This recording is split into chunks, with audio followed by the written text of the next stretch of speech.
Welcome to the JP8 Report. This is James Pierce with the JP8 Report, episode 367. All right, guys. Good morning. How y'all doing? Well, good afternoon. It's after 12 o'clock. Well, welcome to the JP8 Report. That's how thick my paperwork is. Along with my, it just keeps spinning and keeps spinning. I think I got about 3 days worth of podcast here already. And it just keeps going. But that's all right. Hey, that's the way things go. All right. So welcome to the JP8 Report. Thank y'all. I know it's spinning up, getting people in. Come on, keep it going, keep it going. If y'all were listening this morning to the JP8, to the morning brief, JP's morning brief, I actually showed a half hour of the Pentagon briefing, and it was actually pretty good also. It was between the SecWar, Pete Hegseth, and the chairman of the Joint Chiefs of Staff, General Kane. One thing I was just telling my wife a couple minutes ago, that he actually used the term Arabian Gulf instead of the Persian Gulf. And I went to explain to her, because the rest of the Gulf nations around it, from Kuwait all the way to Oman, recognize it as the Arabian Gulf, and only Iran and the rest of the world recognizes it as the Persian Gulf. Just if you did not know that, okay? But welcome to the JP8 Report. And so click the follow button, whether you're watching live or watching by video on demand. I would really appreciate to build the followers up. We got another one last night. And then click the like button for the episode and then chat. As long as we're chatting, as long as we're live, the chat exists. After I go offline, the chat disappears. So it's temporary. All right.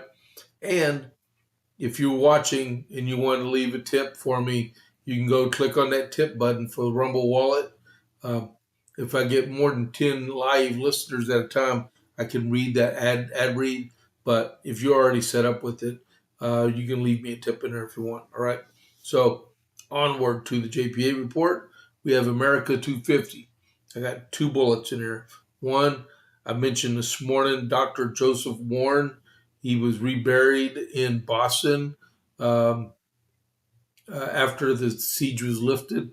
He was killed in battle at Bunker Hill, and they temporarily buried him. So they reinterred him inside of Boston after the siege was over.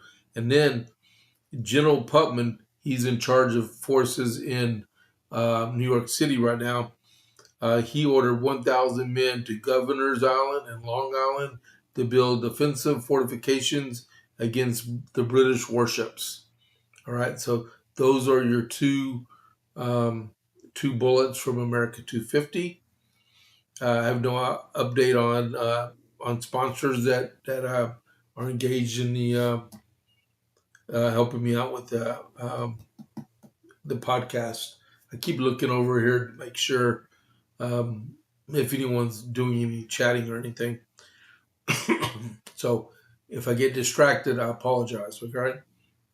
So Iran update, Operation Epic Fury. The 2-week ceasefire is in effect. Israel says the ceasefire does not include Lebanon. They said that is a completely different issue. We just saw pictures of some building being blown to smithereens in Beirut. Iran still firing at Oman, the United Arab Emirates, in Kuwait, and they just threw some missiles or drones at Saudi Arabia right after Saudi Arabia said they supported the ceasefire. All right. Diplomatic talks may be this Friday in Islamabad, Pakistan. President saying he's not sure if he will allow J.D. Vance to go, the vice president, because of security issues in Pakistan. So this is the part. If you are not listening to what's going on and you're just turning the TV on, you're in for a shocker on this one. Brent crude oil is, as of like an hour ago, is trading at $91.62 a barrel. In West Texas Intermediate, you better be sitting down for this one. Yesterday morning, it was trading at $114 a barrel. Right now, it was trading at $71.68 a barrel. Or the price of gas is about to drop. WTI is what they use to make gasoline in the United States. And the stock market about an hour and a half ago was trading up plus 1378.69 at 47,963 and 15 cents. All right. So with that being said, I'm going to go get us let's see if there's an update. So right now the stock market's still up 1234. So it's at 47,818. All right. Let's get you an update on Brent, a real-time marker. Right now, Brent is trading at 94.33, so it went up a little bit. Let's just check West Texas Intermediate. West Texas is at 72.57. So West Texas Intermediate's been between 72 just 72.55. So it's all. So what I was telling a buddy of mine online earlier today, that do not be surprised if the price of gas in Texas, in Central Texas, is at $2.50 a gallon by Monday morning. We'll see. Okay, we'll see. All right. So we are going to get going on this stuff. So onward to the JP8 report. I need a pencil so I can mark as I do things. All right. So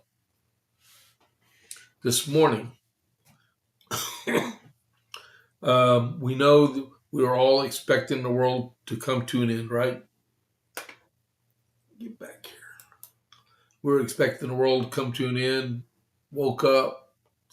The sky didn't fall. The walls are still up. The ceiling's still above us. Ceiling fan didn't drop on top of me.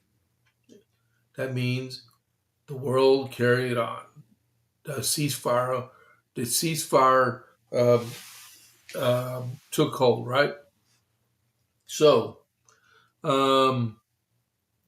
this was last night from the president, from True Social. I got about 4 of them I want to show you. A big day for world peace. Iran wants it to happen. They've had enough. Likewise, so has everyone else. The United States of America will be helping with the traffic buildup in the Strait of Hormuz. There will be lots of positive action. Big money will be made. Iran can start the reconstruction process. We'll be loading up with supplies of all kinds and just hanging around in order to make sure everything goes well. I feel confident that it will, just like we are experiencing in the U.S. This could be the golden age of the Middle East. President Donald J. Trump. All right. So we got that one out of the way, right? So this one is the one that came in this morning, 6:30 my time, about the time I was going live, so I didn't get a chance to capture it. All right? So the United States will be working closely with Iran, which we have determined has gone through what will be a very productive regime change. There will be no enrichment of uranium, and the United States will, working with Iran, dig up and remove all the deeply buried B-2 bomber nuclear dust. It is now and has been under very exacting satellite surveillance, Space Force. Nothing has been touched from the day of the attack. We are and will be taking tariff and sanctions relief with Iran. Many of the 15 points have already been agreed to. Thank you for your attention to this matter, President Donald J. Trump. All right, that came out this morning. So the next one,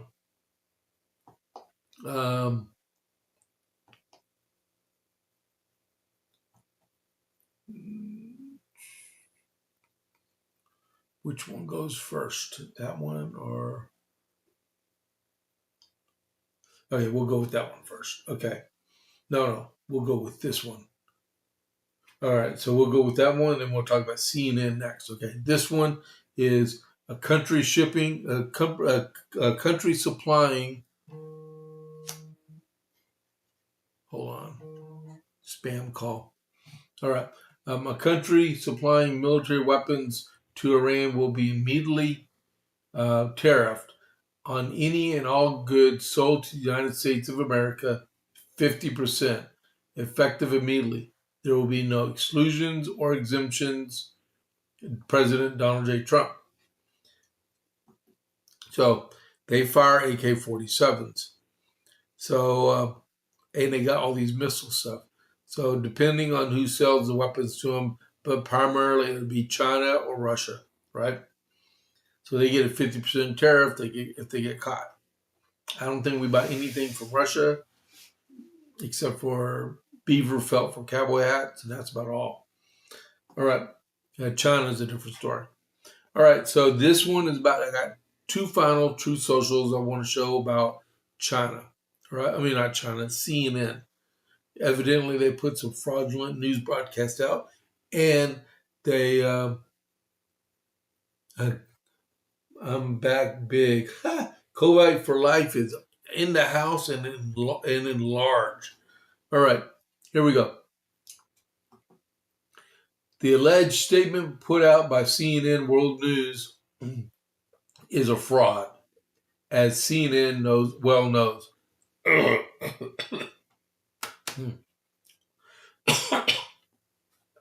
The false statement was linked to a fake news site from Nigeria and, of course, immediately picked up by CNN and blared out as a legitimate headline. The official statement by Iran was just released and posted on Truth below. Authorities are looking to determine whether or not a crime was committed by the issuance of the fake CNN world statement, or was it a sick rogue player? CNN is being ordered to immediately withdraw this statement with full apologies for their, as usual, terrible reporting. Results of the investigation will be announced in the near future. President Donald J. Trump. Okay, and then for the last one. No one can believe that fake news CNN put out a knowingly false and dangerous statement pretending it came from the upper levels of the Iranian government. It didn't. It was totally made up and posted as a headline for purposes of perhaps inflaming a very delicate situation. And it was a new troublemaking site from Nigeria, and CNN just got caught cheating, a very dangerous thing to do. Okay, and so what those last two meant was someone fraudulently put out a list of 10 conditions for ceasefire that Iran said that they were going to abide by. And CNN caught it and then publicized it everywhere without checking their sources. That's their fault. And they got caught red-handed. The president embarrassed them on it, right? So that's how that stuff goes. So ceasefire is in effect, and it looks like the actual governing body of Iran is, I think they're accepting most of the points so far on our peace proposal because we're the one that matters. Losers don't get to dictate terms; only the victors do. All right. If you think I'm telling the truth, put something in the chat, like an American flag or something, or put a comment in the comment section. All right. And don't forget to like the podcast. All right. So this morning, EP367 General Kane was given a briefing. Some of the stuff that he had put out before I read some of this article here, we've hit over 13,000 targets since the 28th of February. 4,000 of them were dynamic targets, whatever that means. 80% of their 80% of their air defense assets, which is 1,500, were totally destroyed, and 2,000 command and control nodes were destroyed. And then we intercepted 1,700 ballistic missiles. That's just some of the data that General Kane put out this morning. All right. We were extremely busy. And the fact is, the Gulf states keep getting hit by missiles from Iran. I guess the ceasefire is only between us and them, and Israel said they'll abide by it. But I guess Iran is upset that that the Gulf states let us do what we did, and they just keep lobbing missiles and drones at them. Saudi Arabia just got hit. President Donald Trump on Tuesday announced, based on conversations with the Pakistani Prime Minister Shehbaz Sharif and Field Marshal Asa Munir, he will delay the bombing and attack of Iran for 2 weeks. Trump said the decision came after the leaders requested the U.S. hold off of the destructive force being sent in tonight to Iran, which was previously threatened would start at 8 p.m. Eastern if the deal was not reached. So we got the ceasefire at 5:30 Central, 6:30 Eastern. The president said that the postponement is subject to Islamic Republic of Iran agreeing to the complete, immediate, and safe opening of the Strait of Hormuz. And this morning, I haven't heard of any mine detonations or projectile detonations in the strait. Okay, this will be a double-sided ceasefire, Trump wrote. The reason for doing so is that we had already met and exceeded all military objectives and are far along with their definitive agreement concerning long-term peace with Iran and peace in the Middle East. He added the administration received a 10-point proposal from Iran, and officials believe it is a workable basis of which to negotiate.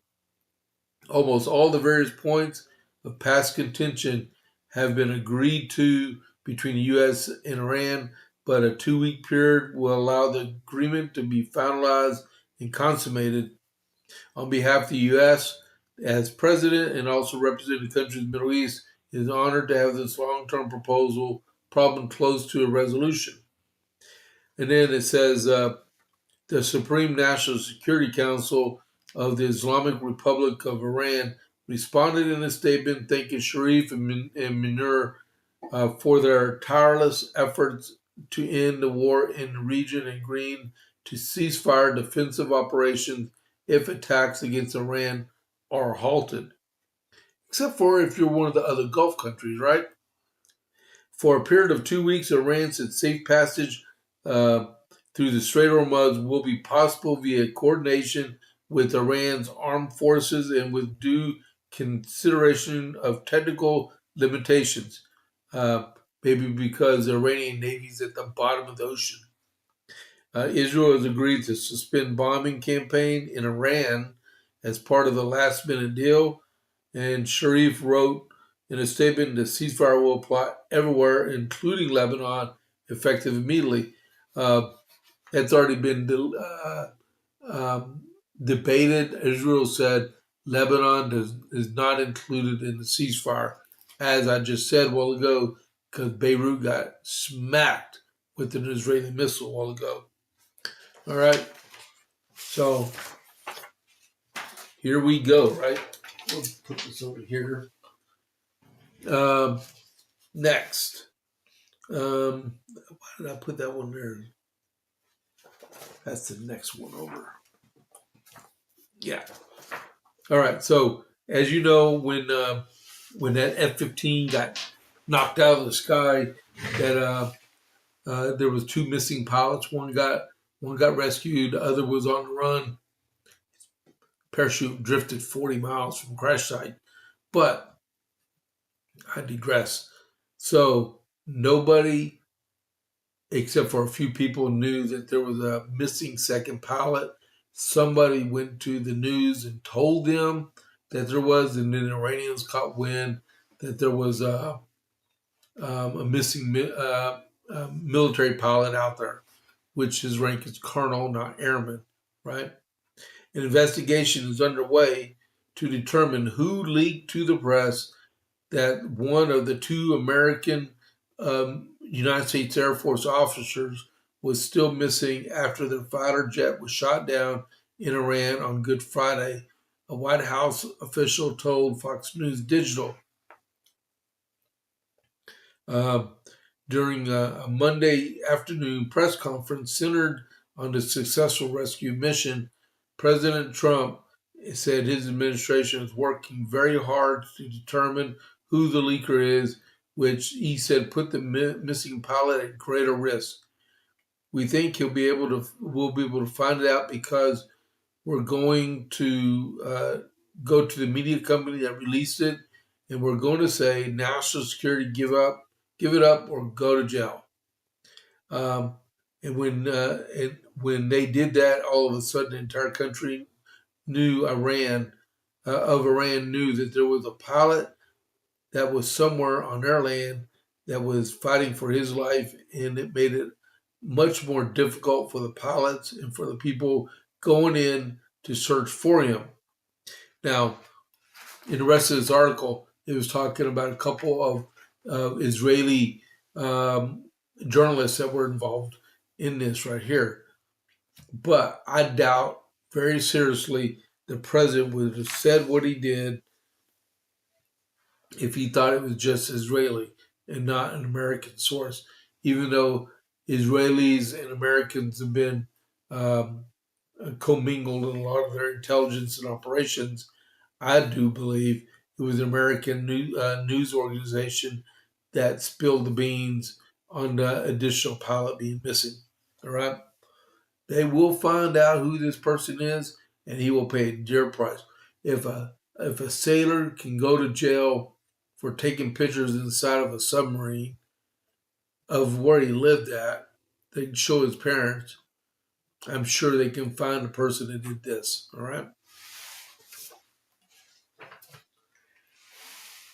Sandy Cortez, otherwise known as Anastasia Ortiz Cortez. She's a congresswoman in name only in New York. Well, she went down the road she shouldn't be going down.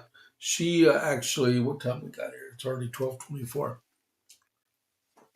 Representative Alexandria Sandy Cortez urged U.S. service members to refuse illegal orders Tuesday after President Donald Trump threatened to wipe out Iran's civilization. The president's mental faculties are collapsing and cannot be trusted, Cortez wrote in a response to Trump's Truth Social post. To every individual in the president's chain of command, you have the duty to refuse illegal orders. That includes carrying out this threat. The president appeared to issue a warning about bombing some of Iran's civilian infrastructure in an effort to persuade the country to reopen the Strait of Hormuz, among other demands. The president said at around 8 p.m. Eastern. Cortez's denunciation comes as a growing number of Democrat lawmakers on the party's leftward-leaning flank have called for Trump to be impeached, although the effort was likely to face an uphill battle in the Republican-controlled Congress, House. Some Democrats have also urged the cabinet to invoke the 25th Amendment in an attempt to remove Trump from power, a highly unrealistic outcome. Cortez, a leading progressive member, joined Democrats Tuesday in supporting Trump's removal from power. House Democrat leadership notably stopped short of calling for Trump's ouster in a statement issued on Tuesday. The Democrat leaders instead urged House Speaker Johnson to immediately reconvene the House and vote on a war powers resolution to block Trump from further military action. And the chamber is currently in a district work period until the week of April 13th, which is next Monday. All right. So what do y'all think about them trying to impeach the president for this, or telling military people to actually refuse orders? I think it's a crock. I think she should be investigated, and they're going to use the excuse that she's a sitting congresswoman, that she's exempt from the laws. That's what they're going to say. Watch, right? Yeah, that's crazy. I mean, what do y'all think? I think she needs a stern talking to by the Secret Service.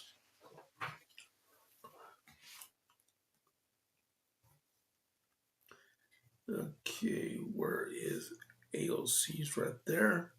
All right, next. Y'all want some good news, right? So we'll talk about this one first. Clay Fuller. Clay Fuller is running for Congress in Georgia's 14th congressional district. Conservative Republican, and he decided to run for Congress. 14th congressional district belongs to, well, it was the seat that Marjorie Taylor Greene occupied until January 5th, when she bailed on the Congress to get a $900 a month retirement check, which is stupid. Clay Fuller got the endorsement of the president a few weeks ago,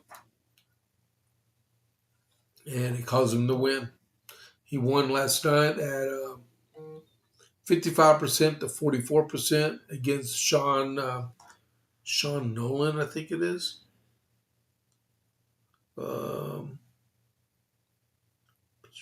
Sean Harris. Okay. So,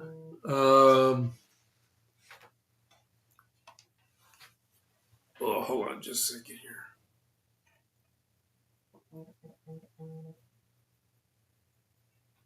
Oh, yeah. Okay. Whatever. Republican congressional candidate Clay Fuller just gave House Speaker Mike Johnson a little bit of breathing room as the GOP clings to a razor-thin majority in Congress.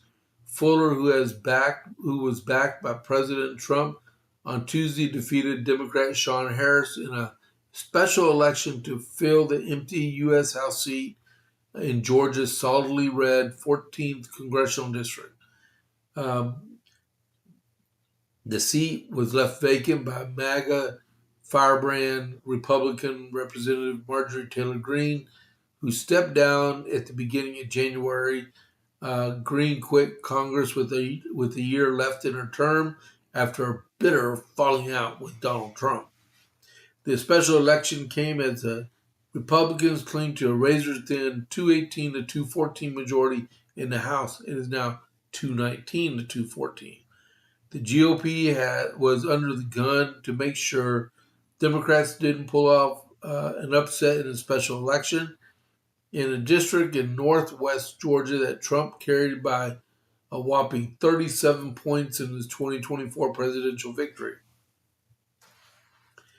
It's extremely crucial, and we need reinforcements, Fuller told Fox News on the eve of the runoff.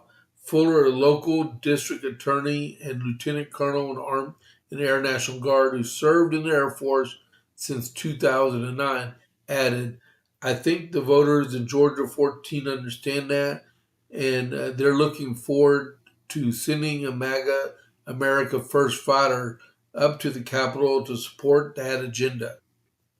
Asked if he's concerned about MAGA supporters would sit out and what to expect in the low turnout election since the president was not on the ballot, Fuller and Trump voters would crawl through glass to make sure they have a representative up there that fight for them and fight for Donald Trump.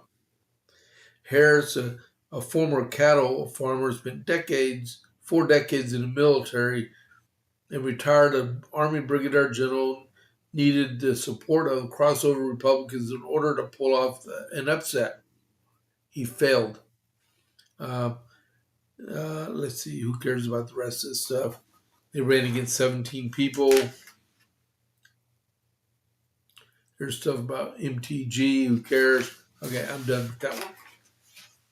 The fact is, Clay Fuller is going to be a Republican in Congress, and now we have a 219 to 214 majority, which is good. Won that race by 11 points, but it should have been like closer to 37. Maybe that's something we got to look at. Okay, now we're over to Virginia.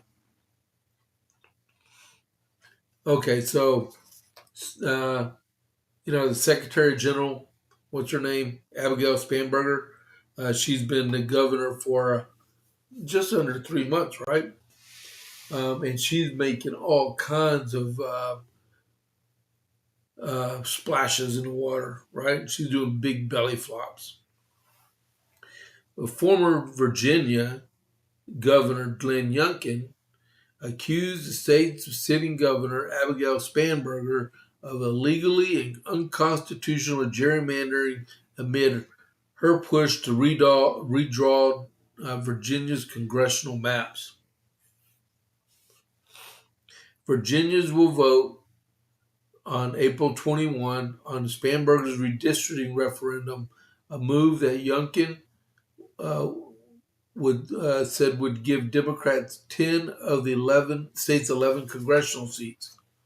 Youngkin's criticism of his Democrat successor comes as newly resurfaced comments from Spanberger highlight a shift in her stance on gerrymandering.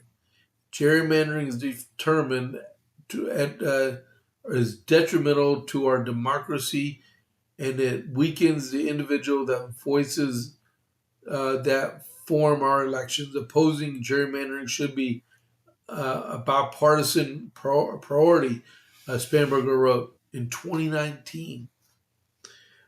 Fox News host Sean Hannity said it is corrupt for Democrats to hold 10 of Virginia's 11 congressional seats, noting that President Donald Trump lost the state by 6 percentage points. Wow.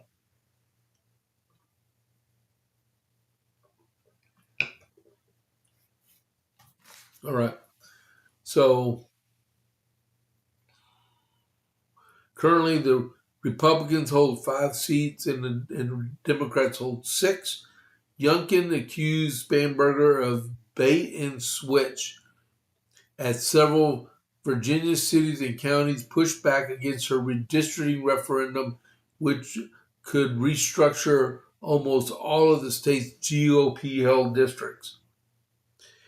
Critics also said the map withdrawal would unfairly boost Spanberger's base by creating 5 new districts, potentially diluting all the influence of rural voters in central and western Virginia. However, Spanberger's office has denied those claims that any internal deals were made to benefit Democratic candidates.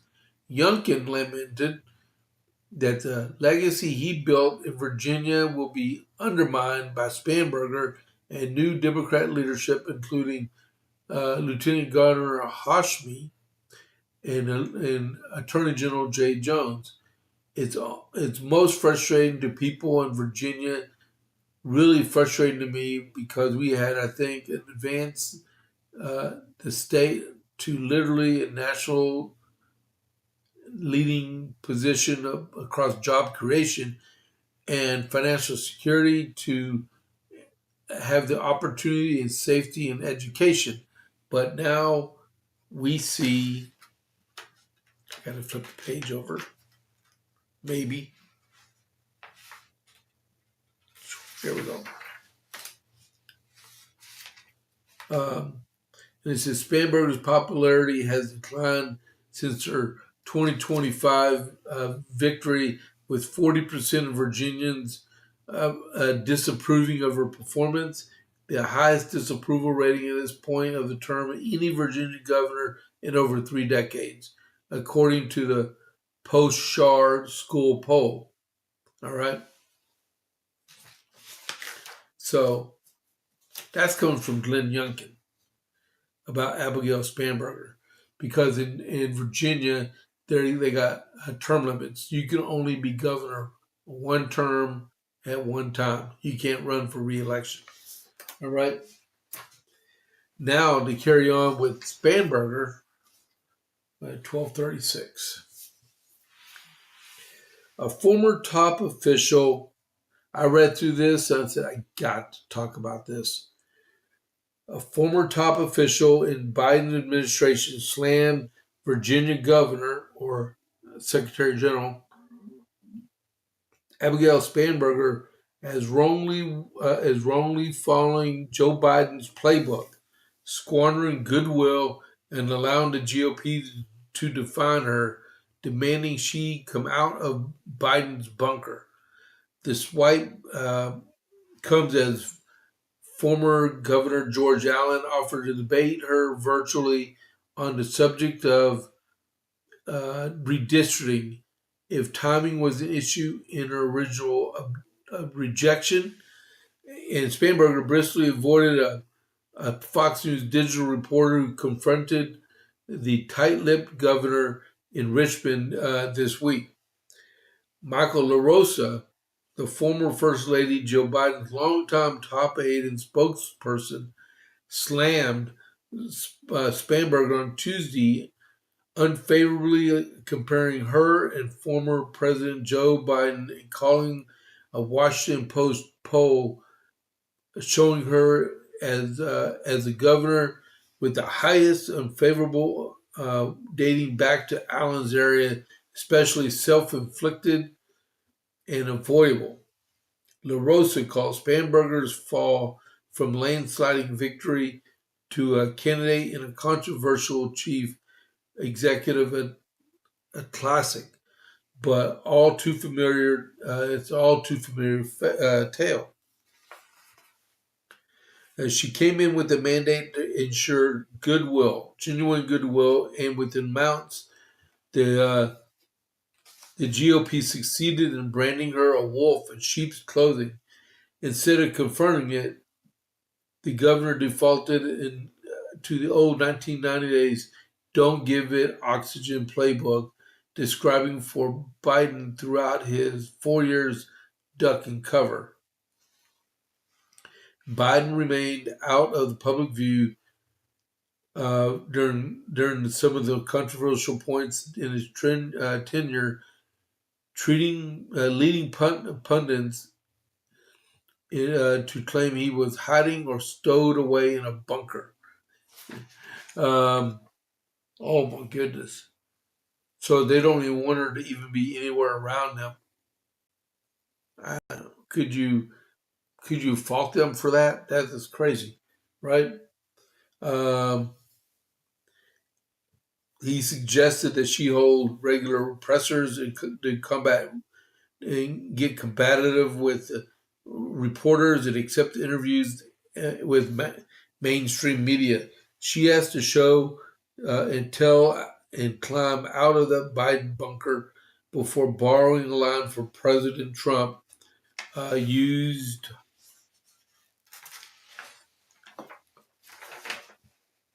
toward African American voters to ensure or whether they can break with Clinton and the Democrat Party as they did in 2026. What did she have to lose? Spanberger's office didn't immediately respond to a request for comment. All right. Spanberger's in a lot of trouble in Virginia, and they're all after not just Republicans but Democrats also. She has pushed the state too far to the left, and it shouldn't be like that at all.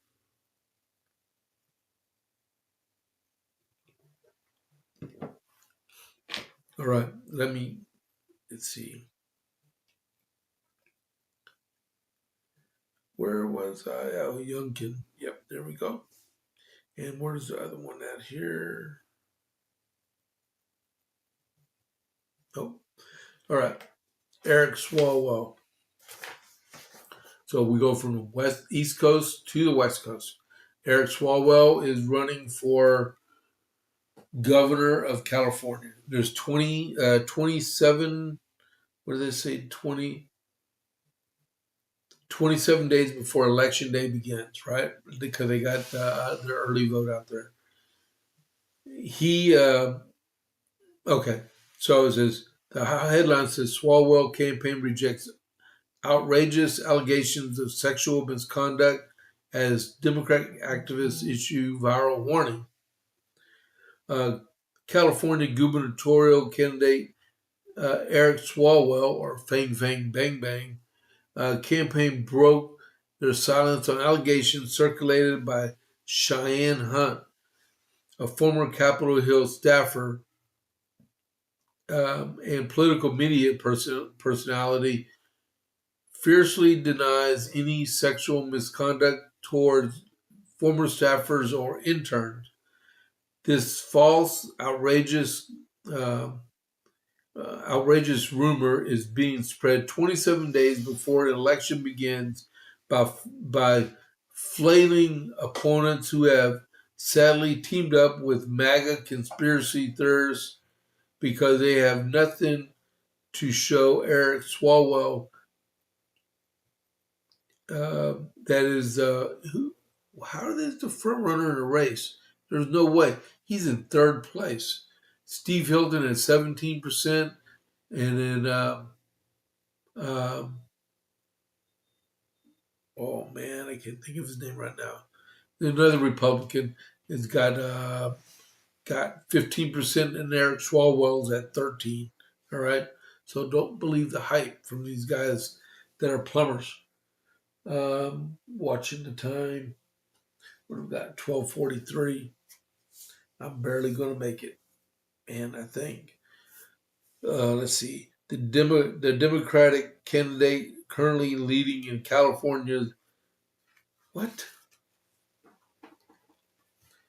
Hunt, who now owns a youth political engagement group called Gen Z for Change, a left leaning group, began highlighting accusations that Swalwell had been a practice in making sexual advances with women on his staff last week.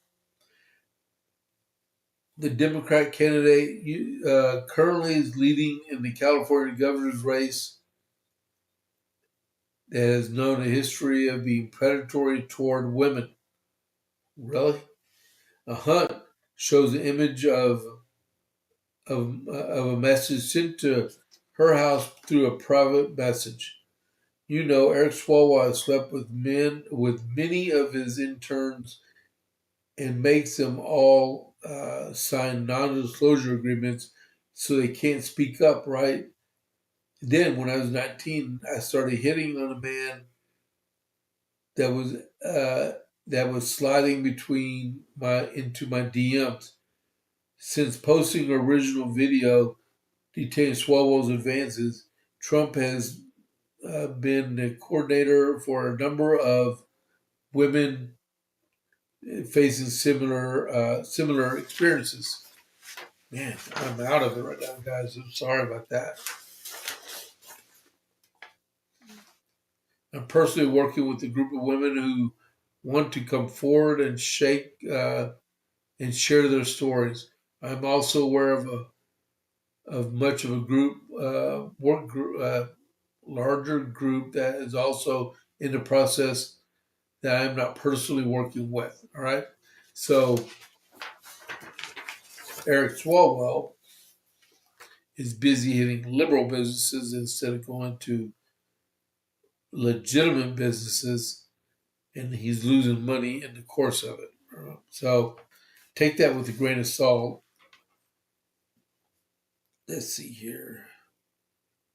That's not it.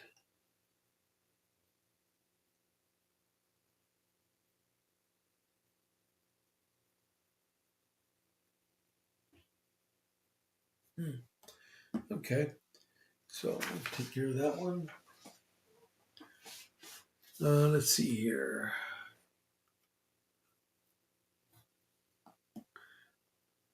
Hey, Kovai. Oh, Rob's here. I didn't even see that he got on there. Oh my goodness! Everyone, give a round of applause to retired Rob 53. He's on board. He's large and in charge. Surprised he didn't text me and tell me he was on. So what I will do for that one, I'm going to read this one just for him because he's a combat veteran, just like me. I'd read a little bit about this morning. Rob, you are going to go ballistic on this article I'm about to go over. It's about someone from Australia. Okay? So, Australia's most decorated living soldier charged amid fierce debate over war crimes allegations. I don't know if you heard about that. I don't know if any of y'all heard about that. But I got this off of Fox News yesterday evening. All right. So his name is Ben Robert Smith. He's 47 years old now. Right. Australian authorities have arrested and charged the country's most decorated living soldier, Ben Robert Smith, with 5 war crime murders allegedly committed during the war in Afghanistan. You're welcome, Rob. Listen to this article. This is good, man. This will make you mad. Robert Smith, a former member of the Australian Defence Force, was arrested at Sydney Airport on Tuesday. His arrest would sparked outcry from former Australian Prime Minister who argued it is unfair to judge the actions of men in mortal combat by the standards of ordinary civilian life. Ex-owner Elon Musk also weighed in on the arrest, calling it insane. The Australian Federal Police, the AFP, and the Office of Special Investigator said Robert Smith is being charged in connection with the killings of 5 unarmed Afghans in 3 separate instances between 2009 and 2012. Man, matter of fact, I was in Afghanistan in 2009 and 2010. AFP Commissioner Chrissy Barrett alleged that Robert Smith either killed the unarmed Afghans himself or instructed a subordinate to kill them. If convicted, Robert Smith faces life imprisonment on each charge. It will be alleged the victims were not taking part in hostilities at the time of their alleged murder in Afghanistan. Barrett said during a press conference, it will be alleged that the victims were detained unarmed and were under the control of the ADF members when they were killed. The investigation to Robert Smith began in 2021, according to Ross Barnett, Director of Investigations at the Office Special Investigator. Robert Smith received the Victoria Cross after storming 2 enemy machine guns during his 5th tour in Afghanistan. Barrett said at the press conference that the investigation was under challenging circumstances, given that some of the murders occurred well over a decade ago and investigators were unable to visit Afghanistan. We don't have access to the crime scenes. We don't have photographs, site plans, measurements, the recovery of projectiles, blood spatter analysis, all those things we would normally get at a crime scene. Barrett said at a press conference, while Australia's current Prime Minister has yet to weigh in on the arrest, former Australian Prime Minister and leader of the Liberal Party, Tony Abbott, expressed his support for Robert Smith on X in a lengthy post. If Ben Robert Smith transgressed, Why wasn't this picked up prior to his gallantry awards?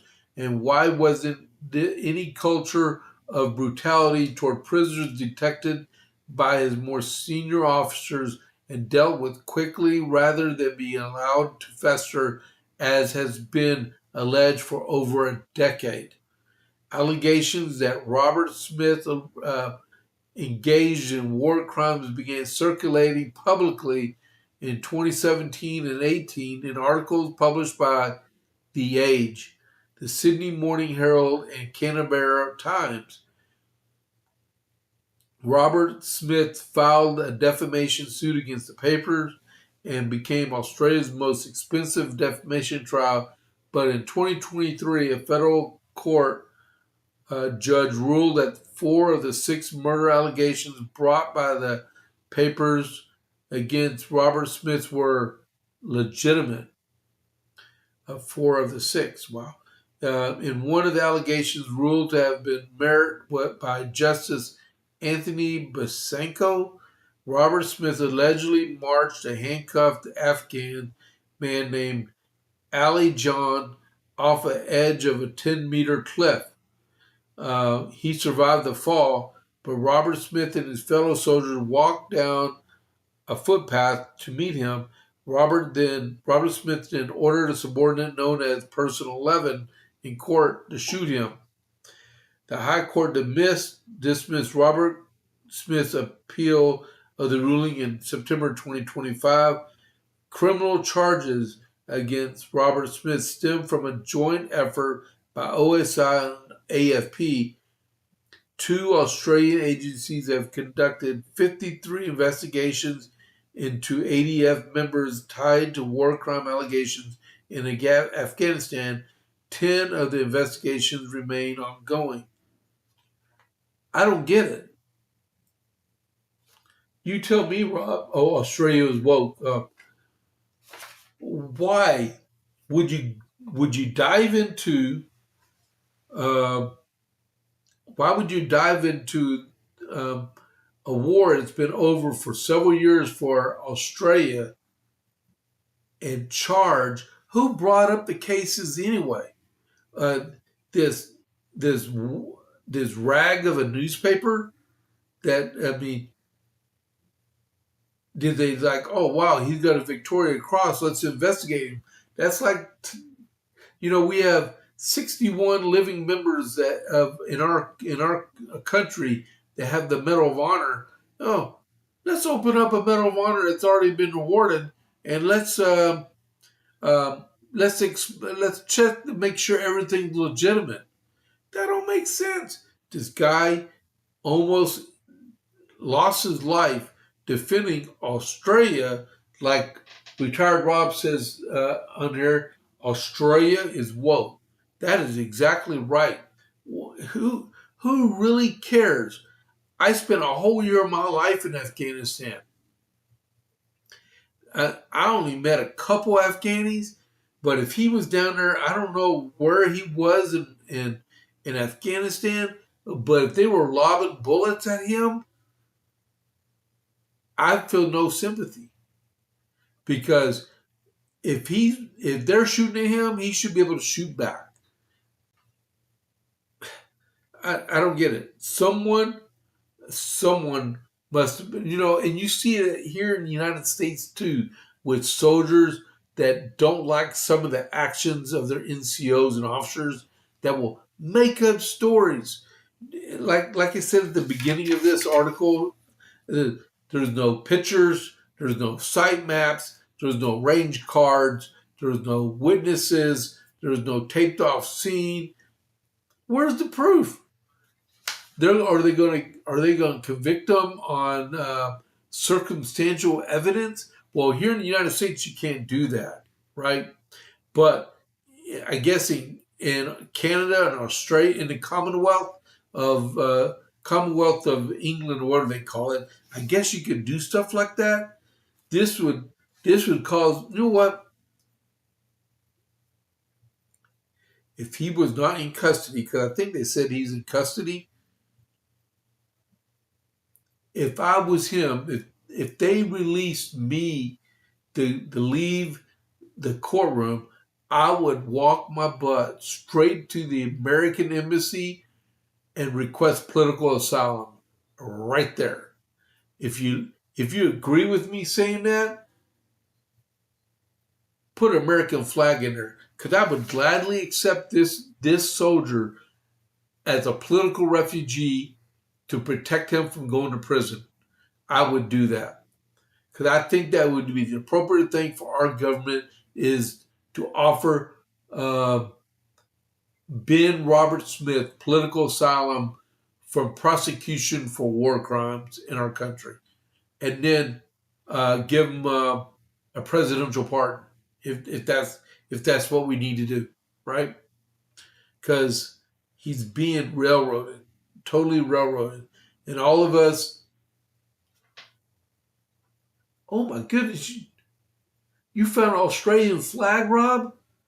Man, oh, that's awesome. You're good.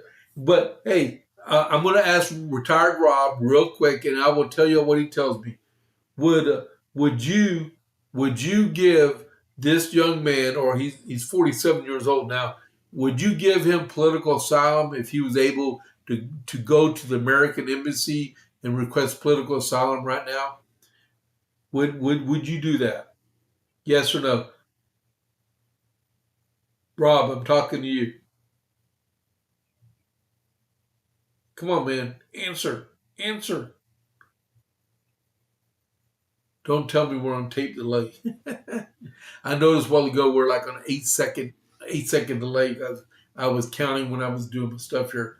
But Rob, yeah, seriously. And Richard, if you're on there, if you are in charge of the American Embassy in Australia and this guy went up to the gate and requested political asylum, would you or would you not grant him political asylum from prosecution for something as stupid as this? That was crazy. Oh, see, there we go. Retired Rob said yes, he would grant him political asylum because I would do it in a heartbeat. And I can guarantee you right now, President Trump would issue that in like 5 seconds. Oh my goodness, man. And then Covite for Life says these are the same people who voluntarily turn in guns because they hurt people. People hurt people, guns don't hurt people because it takes a human being to squeeze the trigger. All right. Yeah, I know I'm right. Yes. Y'all are going to kill me next time y'all see me in person, aren't y'all? And then the last thing I want to talk about, since we were talking about Australia, let's talk about Canada. Richard, you heard a little bit about this morning. All right, I'm on a roll now. There is a bill in Canada called Bill C9, right? It's called the Combating Hate Act. And since retired Rob is a pastor, he's a priest, he'll love this one because this is great stuff here. A Canadian hate speech bill is drawing backlash from critics who warned it could chill religious speech and expose some people to prosecution for quoting the Bible. Bill C9, Combating Hate Act, introduced by Canadian Liberal Justice Minister Sean Fraser, passed the House of Commons on March 25th and now heads toward the Senate. The measure would expand Canada's speech laws, create a new hate crime offense, and add penalties for intimidating or blocking people from accessing houses of worship, cultural places, schools, senior residents, and cemeteries. The sharpest critic of the bill focuses on its repeal of long-standing defense for religious speech in some criminal hate speech cases. Christian and Muslim groups say that the change would chill sermons, religious debate, and other faith-based expression, while the Liberal government and some Jewish advocacy groups say the bill is aimed at combating anti-Semitism, not criminalizing religion. Well, when you prosecute people from quoting passages from the Bible is you're prosecuting religious speech. Rob, this is for Canada. Okay, Andrew Lawton, a Canadian Conservative member of Parliament who opposes the bill, said legislation would leave faith communities vulnerable to prosecution for sharing their beliefs, for quoting scripture.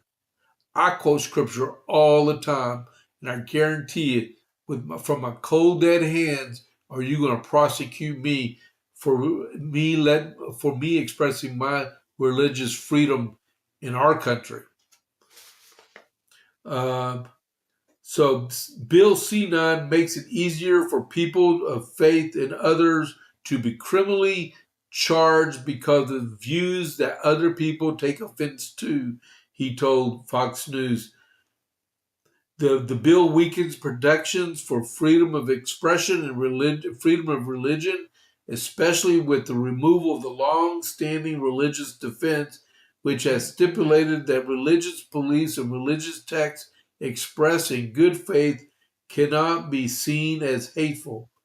Lawton said the bill's safeguards are not enough, warning that liberal officials have already signaled that people could be prosecuted for quoting certain passages from the Bible. It is not for government to decide which religious beliefs are legitimate or not.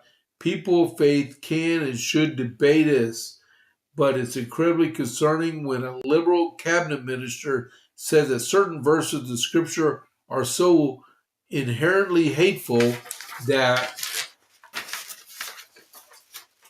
prosecutors should be able to press charges against those who quote them. Remember, how does it say, Rob? Tell me if I'm right. For and with, what are you going to try to say? Yeah, well, man, you know what? I look at it like this. How does it go? I'm going to just paraphrase this, but they persecuted you knowing that they hated me first. I'm close, right, man?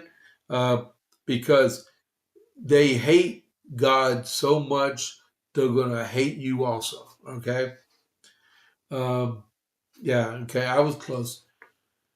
All right. So I'm gonna lessen up on this. Okay. So I'm gonna go one more paragraph in it, and it says this: the bill would also create a new offense for willfully promoting hatred by displaying certain terrorist links or Nazi symbols in public. It separately creates a hate crime of committing a federal crime if it motivated by hatred based on factors such as race, religion, sex, sexual orientation, or gender identity.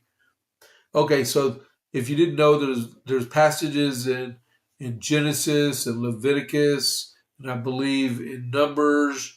There's multiple things in the New Testament, and it tells you the consequences of homosexuality. And you know what? I'm sorry, but God said that, so we'll leave it as that. Pray for people. Pray for Canada. Definitely pray for the United States, because what can happen in Canada definitely can happen here in the in the United States. So I got some other stuff on here. Oh, okay. Looks like we have a troll that was on here. Okay, so because he puts a television, Fox, BBC. Okay, yeah, he's a troll. All right. So what time is it? Oh, it's 1:05. Y'all let me keep going on and on, guys. Let's see. Mark that off. I got a whole lot more stuff. I can keep going for 2 more hours, or I can roll it over to tomorrow. Let's roll it over to tomorrow, okay, guys? So I got to get ready to go to church tonight. All right. So see, there you go. Bill C9 applies to me, doesn't it? I'm going to tell my pastor about this one too. All right, guys. Hey, thanks for tuning in.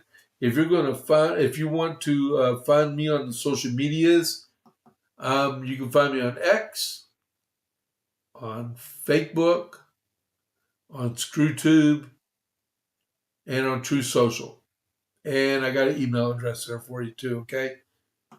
So, hey man, thank you all for tuning in. Thank you for my guys, Rob and Richard, and for and with the people.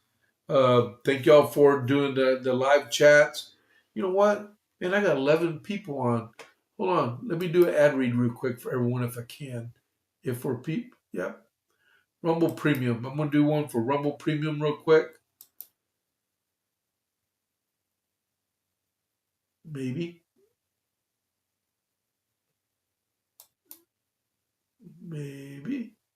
If it lets me.